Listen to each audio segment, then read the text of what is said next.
Bonjour, c'est Dominique. Alors aujourd'hui, je vous viens avec une autre fleur, mais c'est pas vraiment une fleur.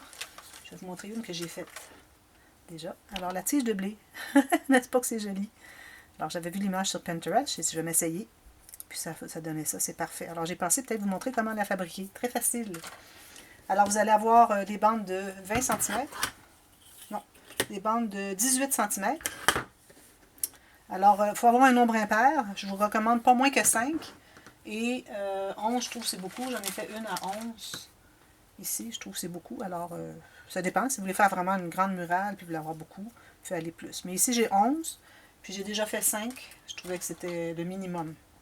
Alors, on va faire 9, comme ceci. Alors, vous allez avoir vos bandes de 18 cm.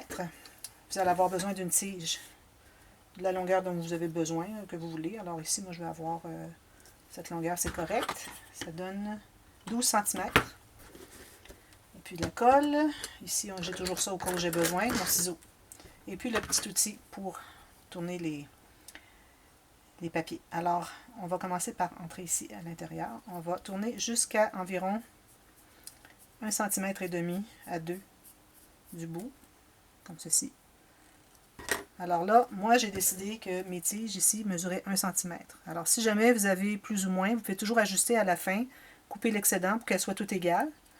Et puis, pour ce qui est du gabarit, la grosseur des petits boutons, si on peut les appeler ainsi. Alors, quand on va les placer sur la tige, si on a des plus petits, on va les mettre en haut, les plus gros en bas. Moi, ce que j'avais fait ici, j'avais mis, c'est ça, les petits en haut, plus gros en bas. OK? Celui-là aussi. Voilà. Alors, je continue à tourner. Je vais lâcher ici. Je laisse détourner jusqu'à ce qu'il est terminé. Ensuite, je vais pincer jusqu'à ce que j'ai 1 cm ici qui me reste, plus ou moins. Très facile, comme vous voyez. Ensuite, on va coller. Alors, on met la colle sur la fin du bouton. Puis, on va le placer comme ceci. Je vais en faire un autre.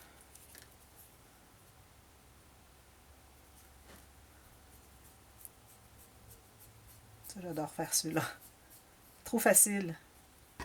Alors, je laisse environ 1 à 1,5 cm. Je laisse détourner. Je vais pincer jusqu'à ce que j'ai environ 1 cm ici.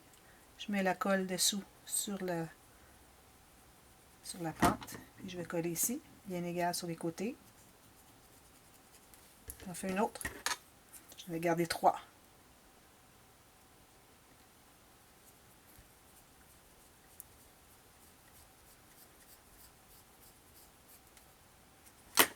Ici, on laisse dérouler. On pince pour qu'on ait environ 1 cm ici, plus ou moins. On met la colle sur le bouton ici. 13. On attend 4 secondes. Et voilà. Alors là, maintenant, ce qu'on fait, c'est que si on a des petits, on les met en haut.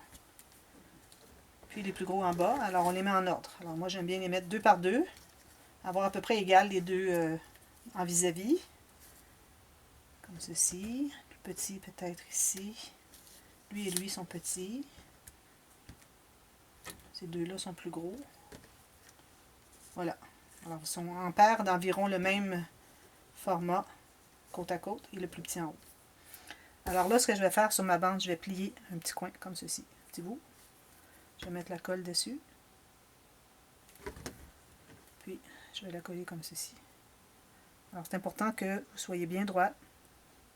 Alors, en ligne droite avec la pointe ici, au centre, en bas du cercle. Vous le placez sur votre tige, puis vous collez votre tige. Bien droit, idéalement. Comme ceci. Alors là, ce qu'on fait, c'est qu'on met la colle sur ce qui va toucher ici, et ce qui va ici, c'est-à-dire, et ce qui va toucher ici. Alors moi, j'en mets ici sur à peu près le centre de la courbure, puis en bas ici sur la courbure. Puis, on va le placer, coller et sur la tige et sur le bouton d'en haut. On tient 4-5 secondes. Voilà, je vais mettre l'autre. Alors ici, qui va coller sur ça ici, et en bas ici, qui va coller ici. Ou si vous voulez, vous pouvez la mettre ici et ici. C'est plus facile pour trouver exactement quel endroit qui devrait avoir la colle. Ici, idéalement, pas trop loin. Je l'ai peut-être pas suffisamment tourné. On peut les avoir plus loin, plus près comme ça, ou plus écarté, comme vous voulez. Peut-être celles d'en haut seront plus écartées, puis les autres moins. On verra. Alors, on continue. Alors, on va en mettre ici. Puis ici. Je vais mettre les deux en même temps.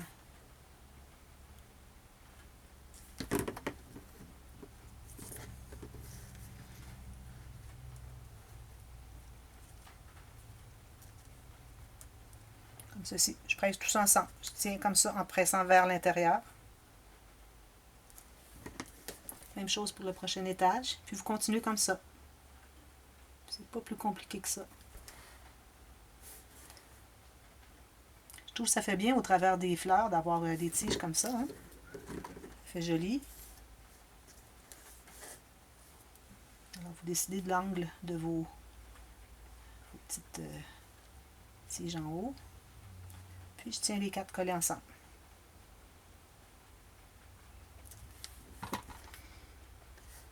Ici, ici. Même chose ici, puis ici. Et les deux dernières. C'est plus rapide de les faire 2 par 2, puis aussi, on les met égales. C'est plus facile. Alors, elle, je vais devoir la tourner un petit peu. Comme ceci. Je pèse les 4 ensemble, vers l'intérieur. Comme ceci et comme ceci. Voilà, vous avez votre tige. Il y en a plusieurs. Joli, hein? Alors, dans un bouquet, ça fait vraiment très joli. Puis, si vous voulez le mettre, supposons dans un bouquet pour vrai, qui est 3D, non pas sur un papier, alors je recommande de plier peut-être 2 ou 3 tiges, 2 ou 3 longueurs ici, pour solidifier ici, pour que ça se tienne mieux. Sinon, ça va tomber, parce que le papier est assez mince. Alors voilà, c'était la tige de blé. J'aime trop ça. Voilà. Alors, je vous reviens avec une autre vidéo très bientôt. Merci. Bye bye.